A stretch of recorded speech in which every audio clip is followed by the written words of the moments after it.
কামদুনি কাণ্ডে দ্রুত বিচার করে মামলার নিষ্পত্তি করুন বারাসাত আদালতের বিচারক। এই আর্জি জানিয়ে এবার কলকাতা হাইকোর্টে বিচারপতি অসীম কুমার রায়ের এজলাসে মামলা করলেন খোদ সিআইডির তদন্তকারী অফিসার আনন্দময় চট্টোপাধ্যায়।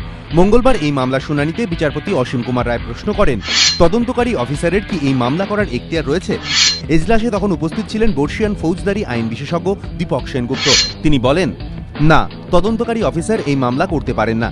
আইনজীবীদের যুক্তি, কোনো মামলায় তদন্তকারী অফিসারের ভূমিকা তদন্ত চলা পর্যন্ত। এক্ষেত্রে তদন্ত শেষ হওয়ার পর চার্জশিট জমা পড়েছে। আইনের চোখে তদন্তকারী অফিসারের আর কোনো ভূমিকা নেই। এই পরিস্থিতিতে মামলা সংক্রান্ত যাবতীয় বিষয়ের এখতিয়ার এখন বারাসাত আদালতের পাবলিক প্রসিকিউটরের। যদিও তদন্তকারী অফিসারের আইনজীবীর দাবি এই মামলা করা যায়। এন্টার ইনভেস্টিগেশনটা কন্ডাক্ট করেছে CID. It is the duty of the CID to ensure the accused person should be behind the বার।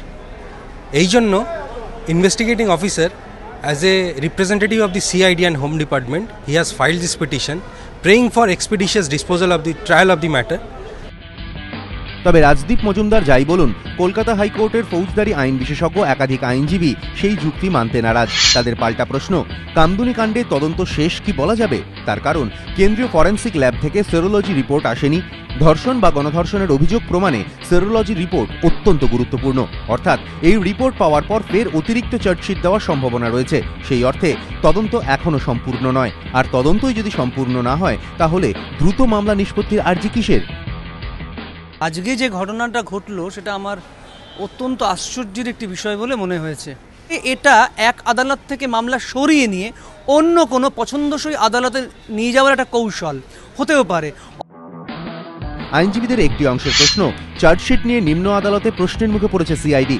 অসম্পূর্ণ চার্জশিট দেখে তীব্র ভৎসনা করেছেন বারাসাত আদালতের বিচারক। সেই অস্বস্তি থেকে বাঁচতে মামলা অন্য বিচারকের এজলাসে সরাতেই কি এই পদক্ষেপ? রাজনৈতিক মহল মনে করছে এই মামলা একেবারেই রাজনৈতিক উদ্দেশ্যে। ইতিমধ্যেই কামদুনি ইস্যুতে কোণঠাসা সরকার। কেন্দ্রীয় রেল প্রতিমন্ত্রীর উদ্যোগে রাষ্ট্রপতির সঙ্গে দেখা করেছেন কামদুনির বাসিন্দারা।